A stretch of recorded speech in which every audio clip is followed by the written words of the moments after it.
Hello, welcome to Real Men Talk, where it is sizzling hot, interactive, and transforming.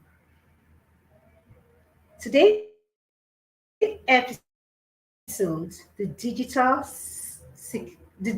Citizen Series, what you need to know about. We're having this episode 5, part 2 of digital security. Today's episode, digital security for content creator. Women's Talk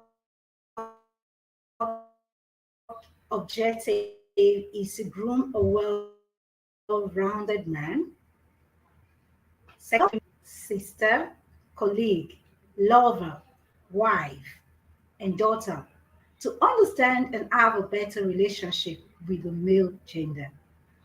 We also address ignore social, fundamental, and cultures. And how do we do this? We moderate regular and panel discussions with industry experts. We share our team's expert topics that matters to our audience. And we host question and answer sessions and invite experts and thought leaders to speak on such topic. Welcome once again to Real Men Talk, where it is sizzling hot, interactive, and transforming. Today, digital security part 2 for content creator. We have a special guest, EDITH UTETE.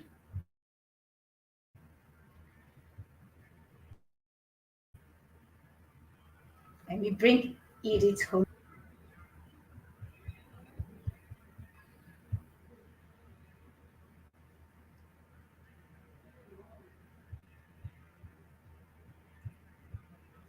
EDITH is an attorney specializing in corporate intellectual property law, cybersmart business and parenting coach, digital media use and wellness consultant, and protection experts, award-winning best-selling author, mentor, International Communication Union, ITUD Women's Network, the Zimbabwe chapter led for women in tech Africa. It has received national and international awards, including our acknowledgement as one of the top 100 African female lawyers of influence in 2000. Was recently appointed as board member for the New Faces, New Voices Zimbabwe, a pan-Africa network of women in finance under Gracia Marshall Trusts that focus on expanding the role and influences of women in the financial sector. Welcome, Edith, to Real Men's Talk. Thank you. Thank you, Debbie. Thank you for having me. Hello, everyone.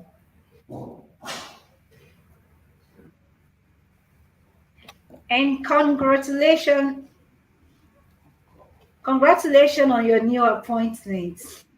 I'm so happy for you. Thank you so much. Thank you. And wishing you more wins. Thank you. Yeah, as we dive into the conversation, digital security for content creator. As a cyber smart coach, we like to be educated on what we need to know to protect our privacy and our content on the cyberspace. Edith, you have a floor. Thank you. Okay, when it comes to content creation, many of us are going online. Many of us are going online without critically analyzing the risks that are available to us as we put up our content, whether it's in the form of videos, whether it's in the form of photographs or just written content. So one thing that I always emphasize on for content creators is that you need to do your due diligence. When you go onto a platform, you need to understand what the requirements of operating there are, what their terms of conditions are, what they do with your information, how they protect your data, and how they also maybe share your data with third parties and other people. So the first part for a content creator is to explore the different platforms and really make sure that they are aligned to your intentions and what you want to achieve there, while also looking at the protection of your data and the digital assets that you're going to be creating on that platform. There have been instances, for example, on Facebook, where people's information has been hacked, people's accounts have been hacked, and some people don't even realize that this has happened until maybe someone else in their circle says, this is something that I've received from you, and then that's when the investigations go on. But it's also important to know the history behind that platform. How has it been vulnerable in the past? How have they dealt with the vulnerabilities? How responsive are they to any breaches of data or privacy for the people who are using their platform? So these are just some of those basic things which content creators are encouraged to do. Be diligent, do your homework. Don't just jump onto something because it is free. Nothing comes for free. There is always a price that you pay in the long run that you might not realize when you sign on. So this is why you have to really be attentive to what it is that you're getting yourself into.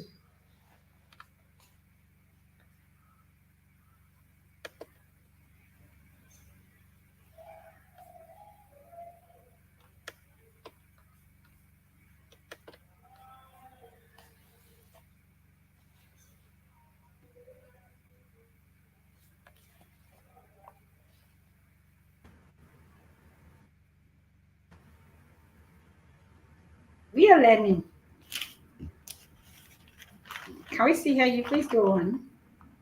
Yes. So the reason why you need to really pay attention to your security as a content creator, you're obviously creating that content for a specific purpose. It might be to reach your audience, to sell your products and services, to teach some people something, to inspire, to motivate, or to connect with the people around you on those social media platforms. So as you're doing that, the way you handle your own data is a reflection of how you would serve other people and how you will treat their data and their privacy. You know how I don't know if you've heard this, that you've been faithful with a little, so much has been given to you. It is the same. If I am a consumer of your content and I see that you are taking care of that content, I will be happy to also be on your platforms, to share things with you, to be part of your community and so forth. So whatever we're doing as content creators, we should be aware that it's not just about us, it's also about the people whose information is in our custody. It's about the people who are looking up to us to be custodians of their information. It's about the people who we're connecting with. Because once you become vulnerable, everyone in your circle is also at risk. Then you look at instances where maybe you are using your intellectual property. The thing about it is your intellectual property should be something that is very valuable to you, it actually should have a monetary attachment to it. So that makes it an asset. And when we're talking about intellectual property here, we're talking about your the ideas that are coming from you that will manifest either in your material, whether it's music, whether it's poetry, if it's some kind of video, if it's some kind of tool like a book or an ebook, a workbook, whatever it is that you've put into something tangible. So because it's easy for people to access things online, you need to go a step further to make sure that you're protecting those assets, whether by encrypting the content or the content piece. You find a way of either encrypting it and making sure that it's only accessible to people that you want to access it. Take, for instance, if it's an ebook, you know how easy it is to just download and distribute contents.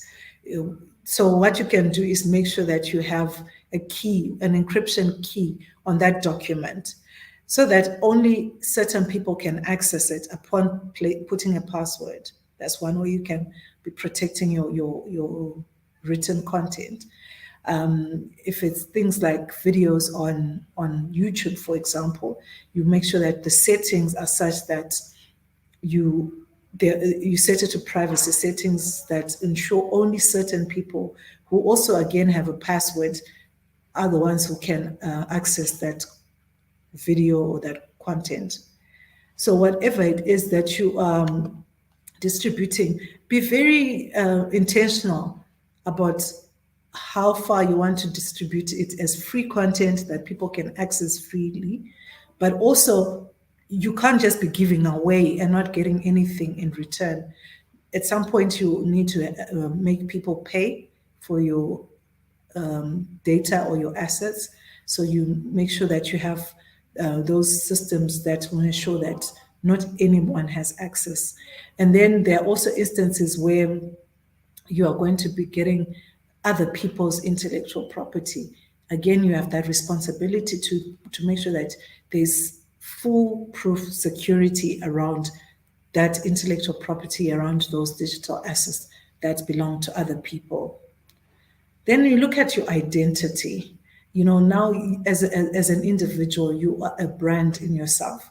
And you really need to be very cautious about how you protect your identity online.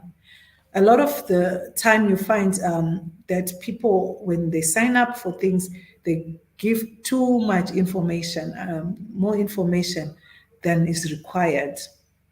So you need to make sure that you're giving only information that's necessary so that you are not at risk of having your identity stolen or misused by another person.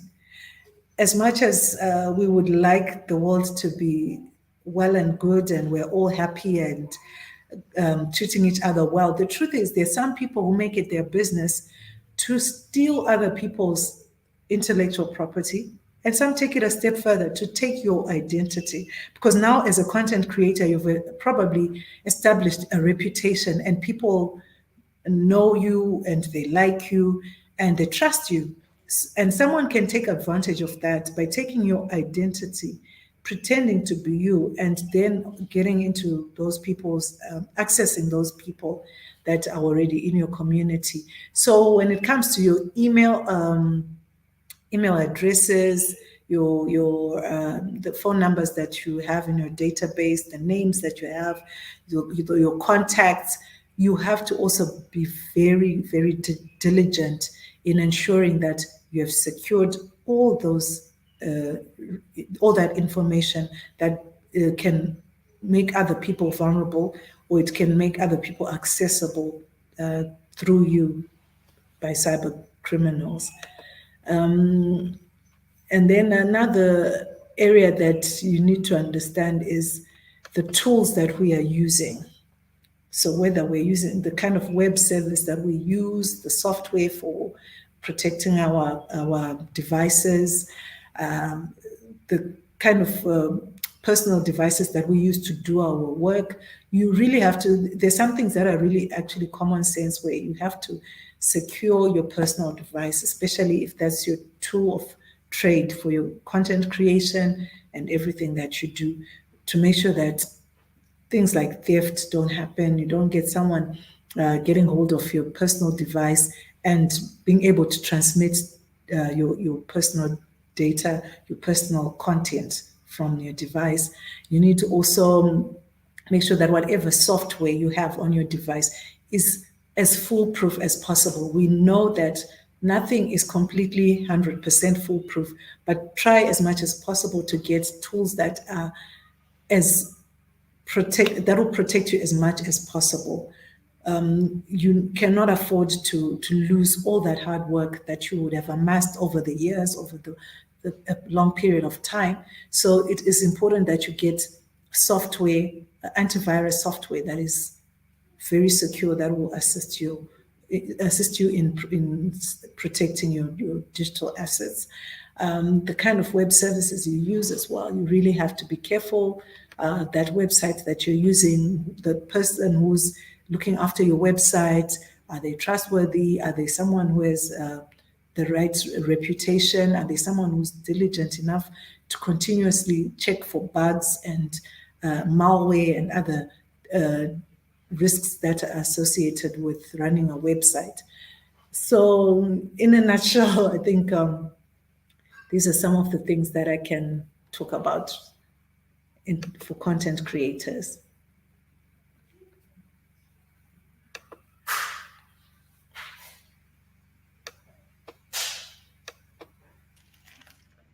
Thank you so much, Barrister Hidi.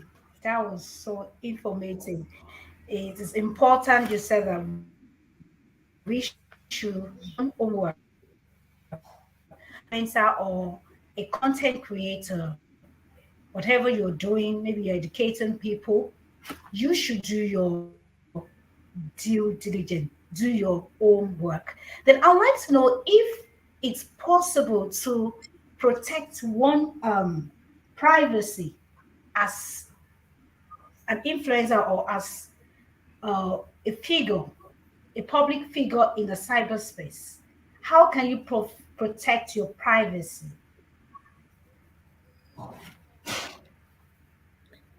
Well, as a public figure, most digital marketers will say you need to have your profile as public. You need to be accessible to the people, to the public, right? So that in itself can also work against the issue of privacy. A simple way of dealing with privacy issues is to go on your privacy settings and maybe have ways of making sure that people don't access you that easily. So depending on the platform that you're using, you could actually just say, set your privacy settings to private. And then anyone who wants to access you maybe has to, they have to get permission. So you're not just an open book. But if you're looking at it from a digital marketing point of view, that can also work against you, because it means you are no longer a public figure. You're now a private personality that is not easily accessible. However, if you should set your settings to public, there are ways of dealing with, those unscrupulous people who can be trying to ride on your public figure for whatever reason in a negative way. You can always block them. You can remove them from your list of followers or your friends. You can also report with the people who are infringing on your privacy on those platforms. So let's say you're using Facebook, you can always report to Facebook or Meta. If you're using LinkedIn, you can also just report to the channel, to the platform that you're using. And then there's also the angle where you can also, if you know where this person is, because a lot of the time there's that anonymity of the internet, and you don't even know who the person is that is infringing upon your privacy. But if push comes to shove, you can also go the criminal law route, where you then pull in the police and the law enforcement agencies.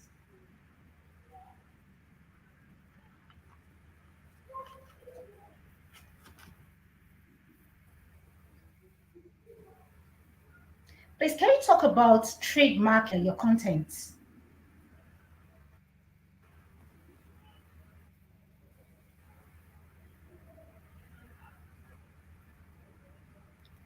You said trademarking.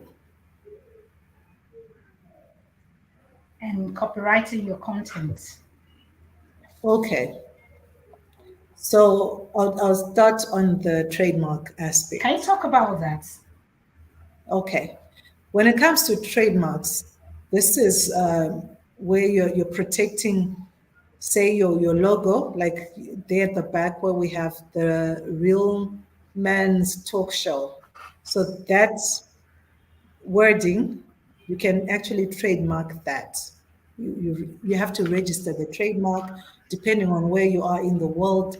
There's trademark offices where you can go, IP offices where you can go to register that trademark. Or if it's your logo, like for StreamYard, you see they've got that little, I think it's a duck with the headphones. So you can actually take that sign, which is your logo, and you go and again register that as your trademark, right? So for trademarks, they apply to your designs, your logos, Yeah. the way you've written your texts, the wording and all that. So you can trademark those. Then copyright now will apply to the content that you're creating, whether it's in written form, whether it's in video form, whether it's in audio. It becomes copyrighted the minute you have put it into writing, for instance. So for most jurisdictions, copyright is not really, there's no process of registering, but what you can do is to go and have it recorded that you are the owner of this material and you've recorded it. Unfortunately, on the internet, because there's just a lot of content flowing, it can become quite cumbersome to get everything Yeah. clearly recorded.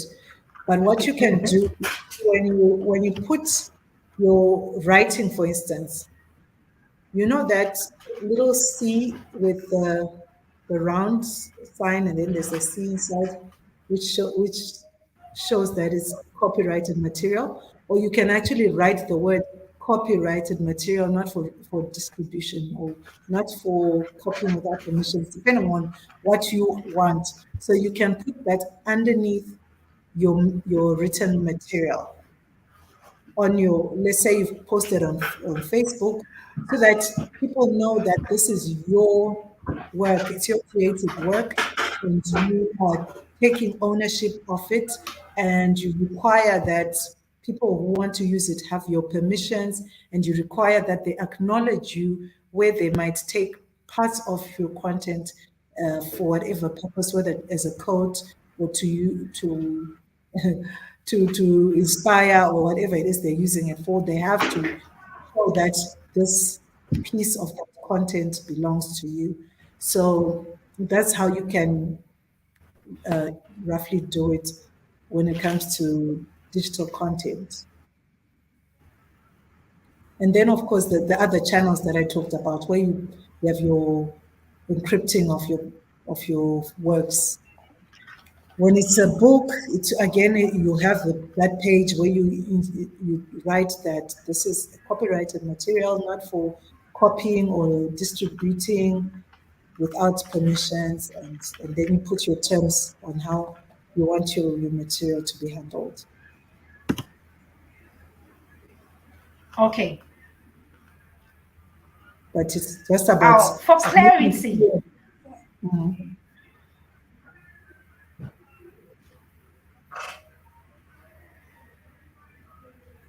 Okay, for clarity, talking about copywriting, you said just putting the C beside your content that it is already copyrighted. Is that what you mean? Yes, because when it So comes let's to say I copyright, just wrote something. So mhm. Please go ahead.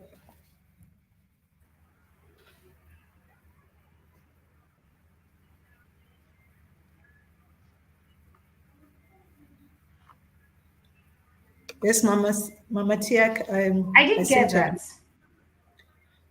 Okay, I was saying with copyright, Talking the about the say inscription beside your content, can you clarify that? So is it does it mean that just putting that I just write a content and I put at the base of the content? So does that mean the content is secure about that? sorry, I'm losing you a little bit. But what I was saying with copyright, once you have put it in that tangible form of expression, where you've put it as an ebook, for example, or you've put it as a video, or you've put it as an image, you've put it as written content in a post. Just putting it into that tangible form of expression where someone can see and read it, or hear it, or view it, it's already means that you are entitled to the copyright. But what I was saying, to further Okay. uh, express your rights to that material, you can put that C sign, or you can actually put the words copyright. You can say, this material is copyright of Debbie, right? So that people know for a fact that you didn't just Yeah. take some written content from somewhere and then you put on your Facebook post, but that this is something specific to your intellect. Your intellect, it belongs to you, and they should credit you for it. That's what we're saying here. So that C is it gives awareness to the person reading the content that this copyrighted material belongs to Debbie. This copyrighted material belongs to Edith. And if I want to use that material or a portion of it, I have to credit that author of the material. That's what it means. If it's a photograph that I have taken and I've put it wherever I've put it, if anyone else wants to use that photograph, they have to credit and say, image courtesy of Edith, image courtesy of Debbie, so that it's always Okay. credited to you as the author of the material that is on display. I hope that helps and makes it clearer. Okay. Then sometimes you see what like TM some contents. What's can you enlighten us about that? Okay, so I think there's a little bit of confusion between copyright and trademark. So that TM stands for trademark, Yeah. and it's trademark is different from copyright. Remember, we're saying that copyright will be referring to the expression of your written, your audio, your video work, right? On the other hand, when it comes to trademark, it's about the signs, the design, or an expression of your product and service that is distinct to you. I don't know if you can see, I will just pull something that I have here. Can you see this? I hope you can see. This is a Clarins product. I don't know if you can see it clearly. So with this one, you have got the Clarins, the word Clarins, which is already the trademark, because that's the name of the organization, of the company that created this product. But this one is specifically for men and is called Clarence Men. So Clarence Men becomes also a trademark. So you can have trademark on the name Clarence, on the name of the organization. You can have the trademark on the product, which is Clarence Men. Okay. And then you can have a trademark on the design. You know, they've got their specific font, they've got their Clarence written in blue, and then the men is written in red. So it's just that design where you've got fonts and you've got colors and you've got a specific design which is distinct to them. That is what you are trademarking. So when it comes to trademark now, you actually have to go to the trademark office and then they examine your design, they examine your logo, they examine whatever IP that you want to that's sign which is recognized to say this is Nike, this is Puma, this is Adidas, you know, without a doubt. Even if you see that tick sign, you already know that this is an Adidas shoe. Even if the name, sorry, it's a Nike shoe. Even if the word Nike is not there, if you see, you know, the design that Adidas has, you already know that it's an Adidas shoe because of the sign symbol. So that symbol can be a trademark. It can be trademarked. So before you have finalized your trademark, before it's fully registered, you can put the letters TM, which means it's a trademark belonging to a specific entity. Then once it's fully registered, you then put the word, the letter R. I don't know if you've ever seen, some have the letter R, which actually means registered trademark. So when you infringe anything that has the TM and or the R, you can pay heavy fines because these are fully registered or partly registered in transition to being registered products and signs and designs. Okay, see him. So that means on your design, on your logo, when you have see him, that means you have started the process of registration. Yes. It's partly registered. Is that what you're saying? Yes, so it's a mark which is not registered. So you could have initiated the registration at the IP offices, or you can just be showing people that you have common law rights to that mark.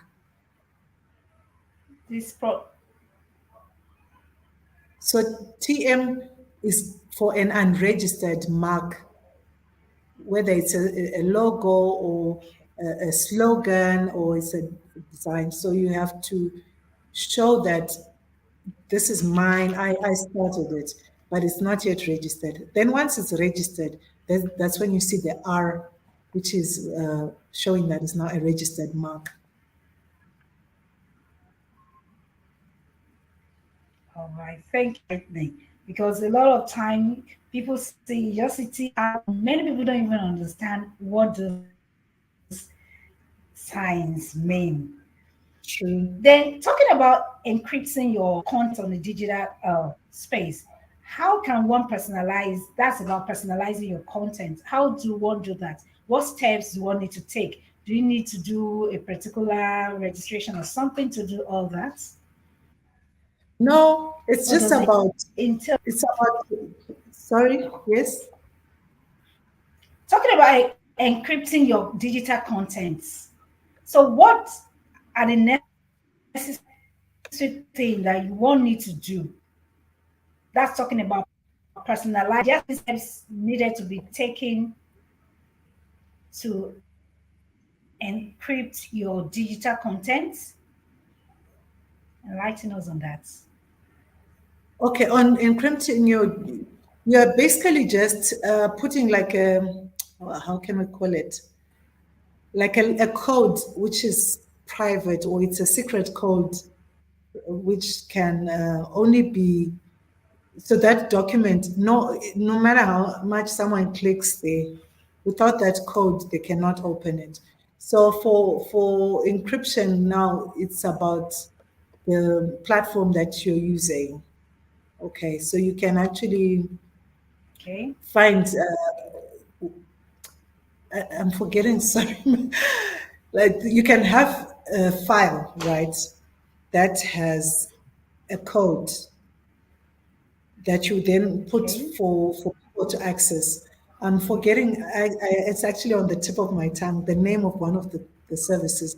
Like for ebooks, for example, you can actually lock access to your book. I think you can actually even do that with PDF documents, where you can lock that document. So it's, you don't have to Yes. register anyway Yeah. or anything. You can, depending on what you're trying to use, you can just find a way of making sure that you close access to that document.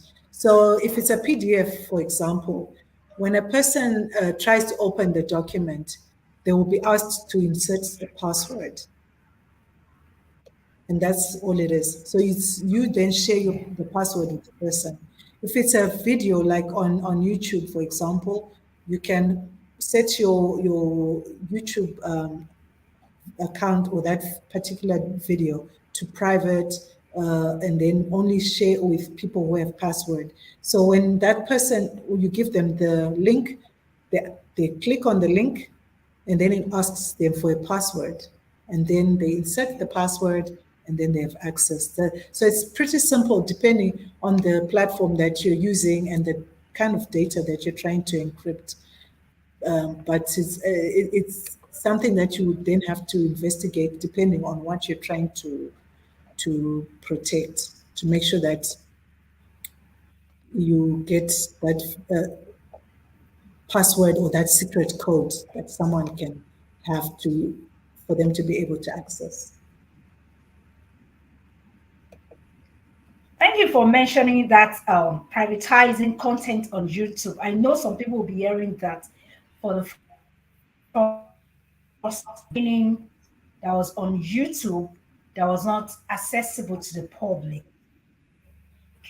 So if you have privatization before, let's know.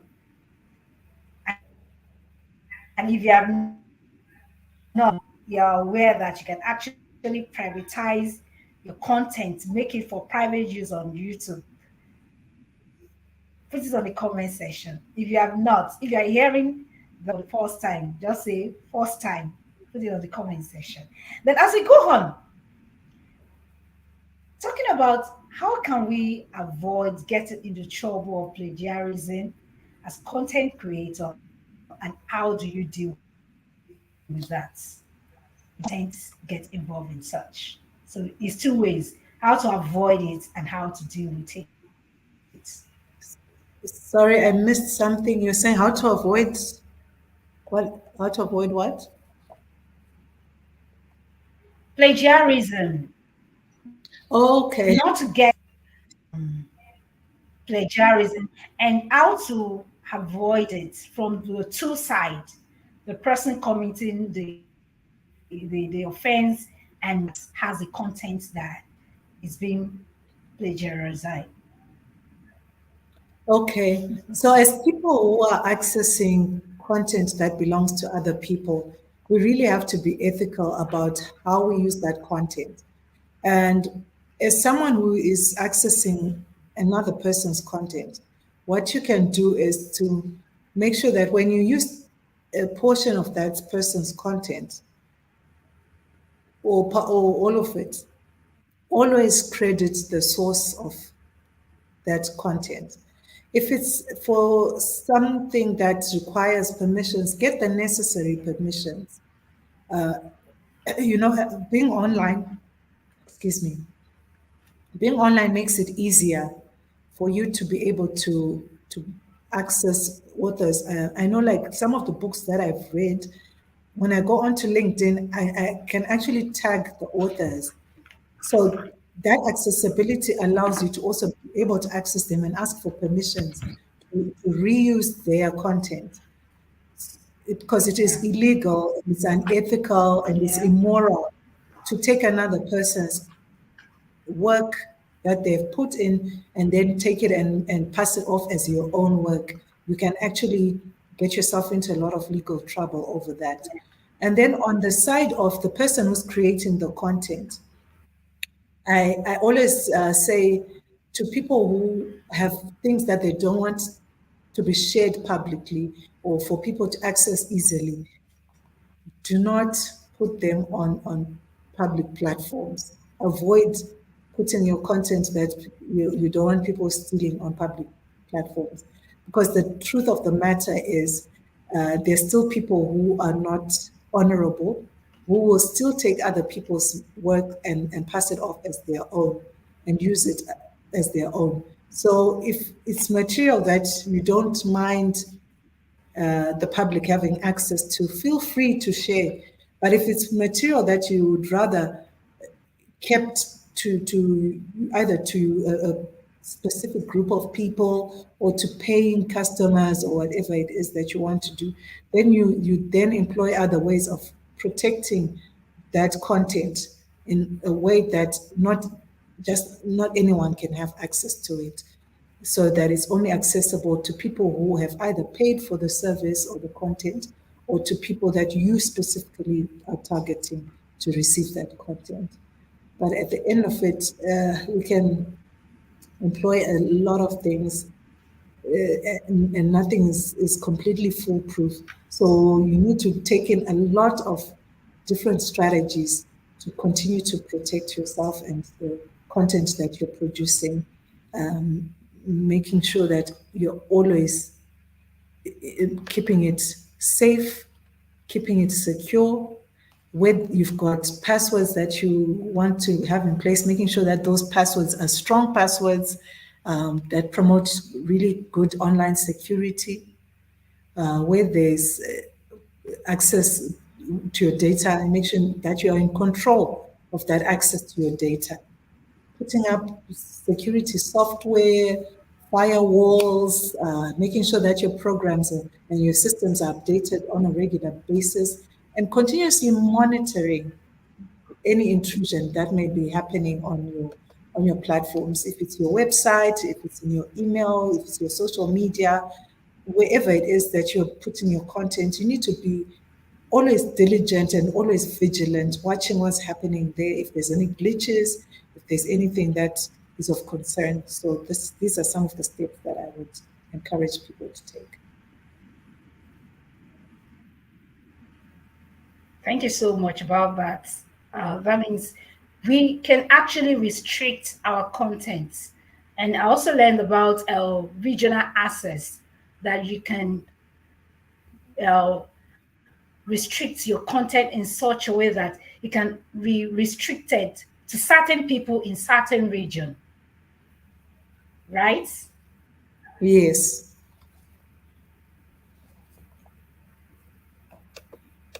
Thank you so much. Then I would like us to also you to also educate us about this issue of marketing. We want our content to get to more people. We want to reach more audience. Can marketing affect content?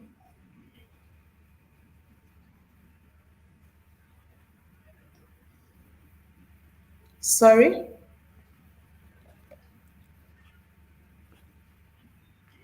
Can marketing, as much as we are trying to reach more audience, you want more people to see your content, can marketing affect content protection? Can Oh, marketing affect the protection of your digital content? oh yes, absolutely. Because the way you are marketing is going to be exposed to many people, including your competitors, including people who are looking to Yeah. get into your line of business.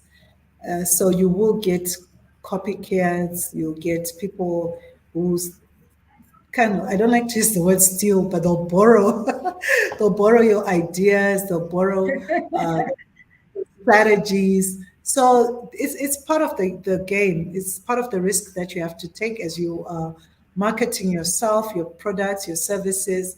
It's just part of that risk that whatever you're going to do is going to be accessible to multitudes of people.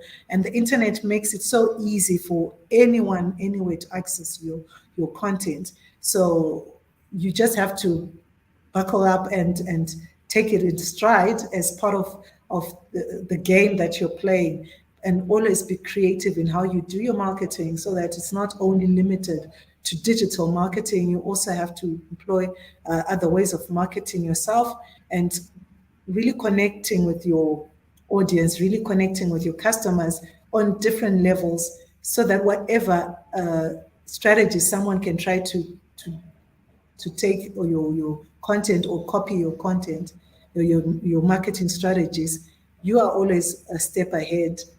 And at the end of it, yeah, like I was saying, you can only do so much in terms of protecting your content. So you just do the best that you can, but also taking into consideration that marketing is a critical element of running your business, of making yourself known, of reaching your audience. And it will be critical for you to expose yourself once in a while and run that risk.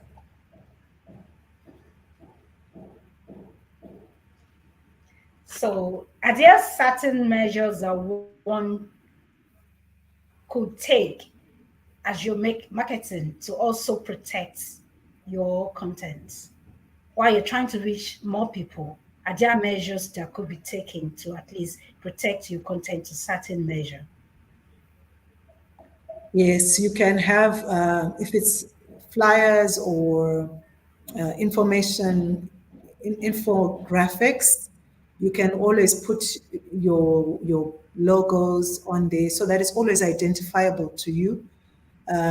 Find ways of making sure that maybe you can also even watermark the documents so that they have your unique signage there. Okay. You can also, if it's something that is a video or an audio, for example, you can always have points where your sign, your logo, your name is very visible. If it's something audible, you state this is the property of XYZ, and this information is being shared as a way of raising awareness on our new product, which was created by XYZ, and you just find ways of inserting that clear picture that you are the owner of that content. So whether it's at the beginning of your video or at the end or both or in between, there's somewhere where people can identify that content with you. If it's a video, you can even put on your brand colors, your t-shirts with your logos, your cap, something that identifies that piece of content with your brand. So those are just some of the ways that Wow. I can share. Wow. That's so enlightening. So enlightening. That's something to take home for somebody. So if you're watching now, I wanted to put on the comment section, what will you do differently to protect your content as you're marketing and you're reaching more audience? What are you going to do differently to protect that on the comment section? Before we go before we close on this conversation, digital security for content creator. What should we take home on this discuss? In closing, I just want to remind content creators that they have to be very diligent about the platform that they are producing their content or distributing their content on. You have to read those terms and conditions.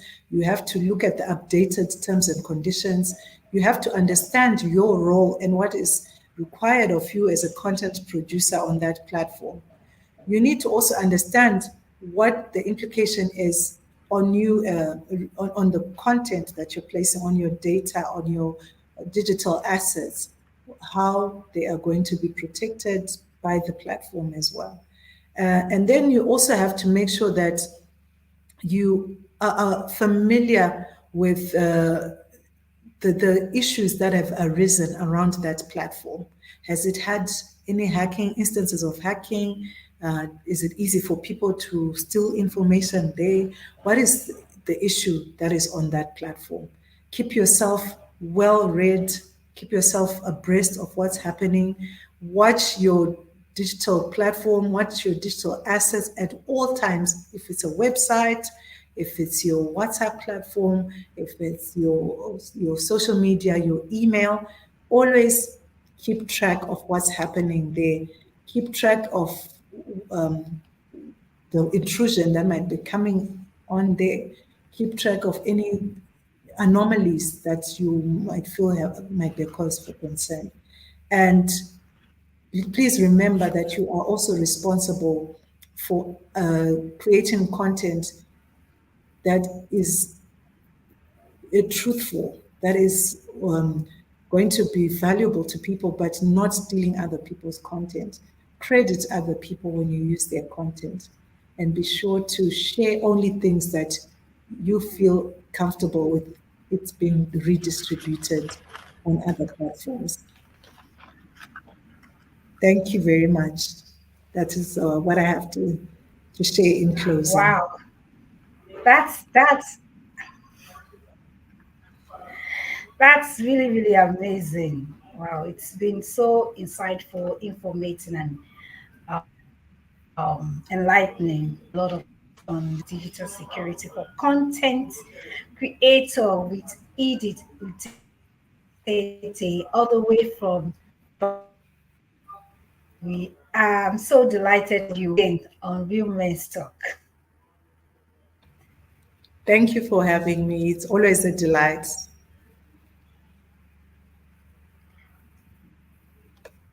So once again, everyone follow us as we go on the our series, The Digital Citizens, What You Need to Know. And this is a part two of digital security. We have had the past one earlier talking about what you need digital security as a cyberspace user, as a digital citizen. And today we talked about how you as a person, as a content creator, as a public figure, as an influencer can protect your privacy and protect your content, your data on the cyberspace. Thank you so much for being a part of this conversation on Real Men's Talk. Hope to join you again on another conversation.